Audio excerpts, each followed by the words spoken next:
Now, as you know, I've been saying for many, many months that the Anthony Albanese Labor government is in dire straits and that the coalition was providing an adequate point of difference, and they're very much in this election race. While the current polling tends to suggest you get a hung parliament, the way things are trending, I've always said winning government is on the cards, is a possibility. I'm not predicting it, but is a possibility for the coalition under Peter Dutton.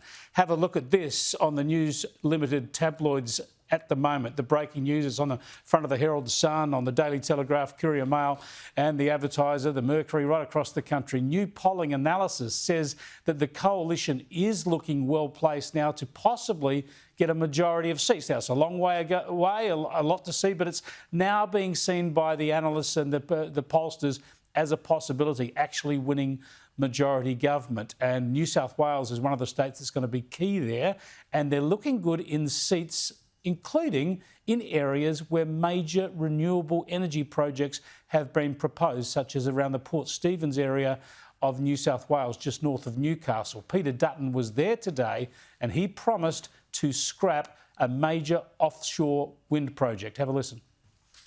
If there is a change of government at the next election, then we can give an assurance to this local community that this project will not proceed.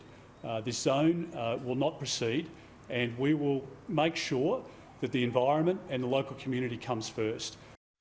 A clear choice there for voters in the Hunter region, with a couple of seats there that could change hands. Let's go to Anne Webster, Nationals MP from Victoria, joining me live from Maryborough. Good to talk to you. And you wouldn't have had a chance to get across this latest polling, and you don't want to talk about polls anyway, but it's interesting that analysis shows now that, you know, it's not too much for the coalition to aim for victory, that if you pick off seats here, there and everywhere around the country, particularly if you can knock over a Teal MP or two, it's not beyond your reach.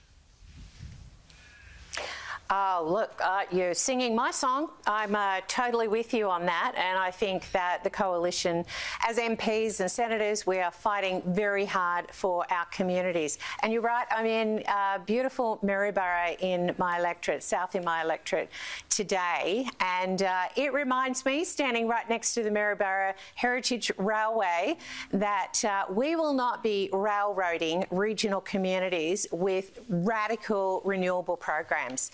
What is happening in my electorate is an absolute crime, and I'm talking today with lots of people from Swan Hill all the way down, and I can tell you what, Labor is on the nose.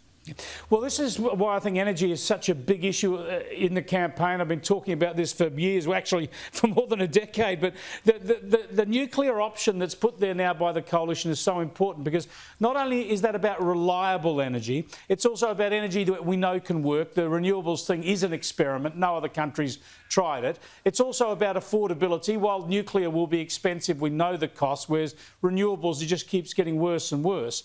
And there's this aspect we're focusing on today where communities right around the country, Queensland all the way around the coast to South Australia, are arcing up about renewable projects. And you don't need as many of those if you've got dense nuclear generators around the country as well. Absolutely. I was on farms down near St Arnaud this afternoon and talking with farmers, you know, on their harvesters doing their job. And he got off the harvester, this particular farmer, Barry, and he pointed to the wind turbines and where the VNI West is going, and that they as a community are absolutely intent on stopping it. And, you know, I was really pleased to see that Peter Dutton has come out and rescinded the Port Stephens promise of the wind farms. And, you know, in our regional communities, our number one job is agriculture and horticulture and tourism. And I can tell you right now, the VNI West and the WRL, all these massive transmission lines, do not beautify our regional communities. And people move out here because it is so beautiful. And they start up their farms, and, you know, there's so much going on here that is beautiful and amazing, and this renewable railroading is beyond ugly, and it's dividing communities, as I've talked to you about before, Chris. And yeah, I'm really worried about the future. Yeah, the transmission lines are a hell of a thing, 28,000 kilometres of them. I've got to talk to you another time. We're out of time, I'm afraid, and I want to talk to you about Mount Erypolese, Lake Uluru and Mount Warning, these places we're not allowed to climb anymore. We'll have to fight back against that, but I'll catch up with you another time. Thanks for joining us. Anne Webster there, Nationals MP from Victoria.